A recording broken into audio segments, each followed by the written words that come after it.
Hey, what's going on? It's John again. And I picked up another Masters of the Universe Classics figure. This time I picked up Octavia here. Octavia is another character that came from the Filmation She-Ra cartoon. And here she is inside of her packaging. She is a member of the Evil Horde. In fact, she is the Sea Commander. She is on the port of the Sea of Psy, if I remember, and she is an octopus woman, wicked tentacle swinging warrior. Here's a look at the back and her bio right there. If anyone's interested, you can go ahead and pause and read that. Right out of the right in the package, I already like her color scheme. The yellows and greens are pretty nice. They've been using the same package for, since 2009, and just recently updated it for the Club Grayskull figures, but if you give me a moment here, I'll get her outside of the package, and I'll take a closer look. I am always excited whenever I get another member of the Horde, because they are one of my favorite villain groups. Right off the bat, her face to me looks a little bit like Angelina Jolie. Maybe that's who they maybe used as a source for that face. It's very pretty compared to the original cartoon version. Again, she's very detailed. She comes from that time period when the eyes were still being produced correctly. She has these little fins on her head. This little hairband and some bright orange hair, which is nicely sculpted but will hinder her articulation. Of course, her Horde logo, she's in this weird ketchup and mustard kind of color scheme here, where she's got this mustard yellow and black boots. And on her back, she does have several peg holes. So overall, she's pretty nice. She does have a little missing amount of paint on her hand right there from where one of her accessories was in the package. But let's take a look real quick at her articulation here before we get to her accessories. Her head does move around and goes back and forth a little bit. Hi, Jax. It is very much hindered by her hair. She does have ball jointed shoulders that go up and down and twist all the way around. And she has the upper arm rotation. And she does have a bendable elbow. And her wrists turn, but there aren't any hinges on them. She does have a waist twist. She has that soft loincloth, which makes her legs be able to go out pretty far, and they do go forward and back quite a bit thanks to the softness of her tunic here. And she does not have any upper leg rotation. They do rotate at the hip though, so she's just kind of got a, looks like a ball joint and a peg in there. No cut here. And she does have knee bends, and her ankles move up and down, and they rock a little bit, but not a whole lot. But right out of the package, she was easy to stand up, which is a wonderful thing. And she does come with quite a few accessories.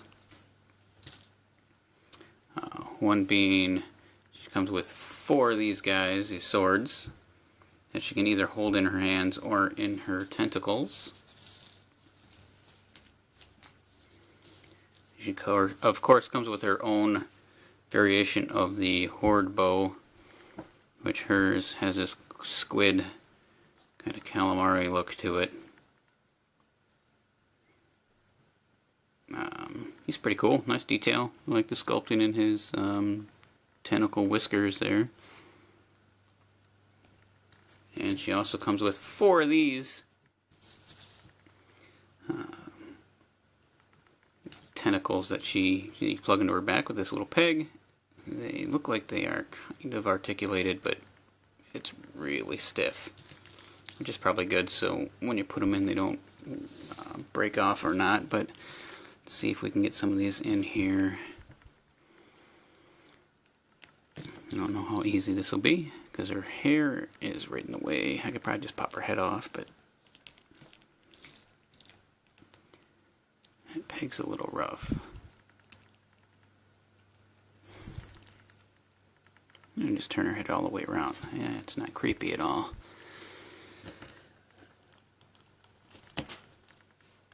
No, it popped off easy. Okay. Her head came off instead of the tentacle going in. There's one. Now, I don't know how unbalanced this is going to end up making her in the long run.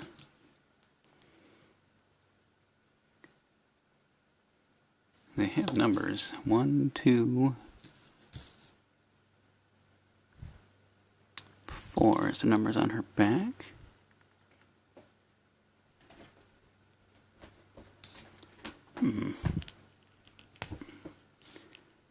So is that 1, 2, 3? No, that wouldn't make any sense. 1, 2, 3. Oh, maybe I had in the right spot already just by guessing.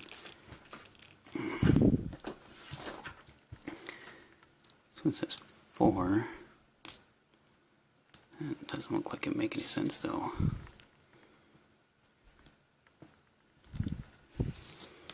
This one here, that one there.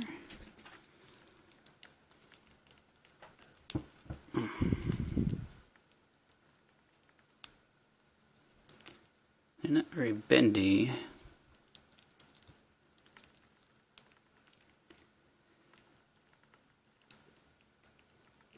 I don't know how they're going to, how far they're going to push her head out is what I'm wondering about.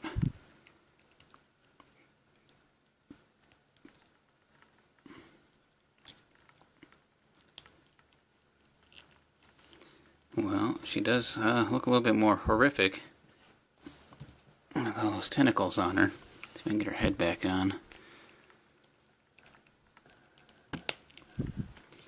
Pretty easy so far. Does make her look down a little bit though. Now her ankles hold up pretty good. She does stand up very well by herself.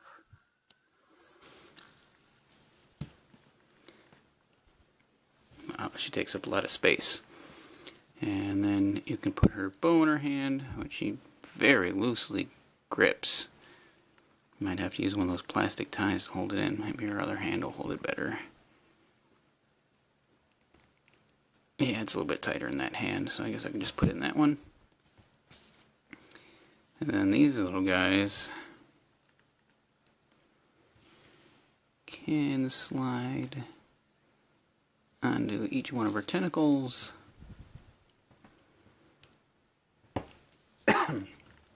Excuse me. And give her a little bit more menacing look.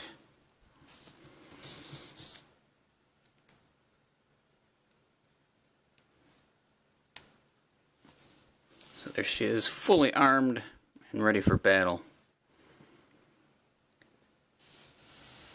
So Octavia is a very neat looking figure. I definitely like her color scheme. She looks like nothing else out of the Horde army. The swords add a menacing touch to her. The paintwork is really good.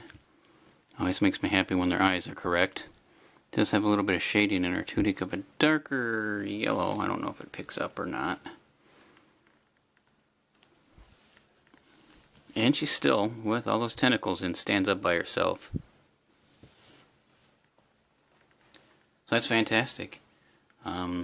She is available every now and then on the website still. If not, she's not that hard to hunt down on the secondary market. So if you get a chance and you're into collecting the Princess of Power figures, or you just like the entire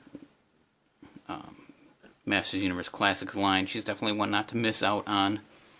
I like the little Little details on her suction cups I just noticed in there. Those are very nice. As well as the spiral lining on the tentacles themselves. Wish they were a little bit more bendy.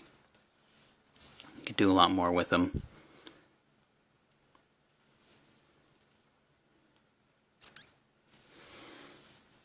Anyway, if you enjoyed this at all, maybe click that subscribe button, and thanks for watching, and I'll see you around.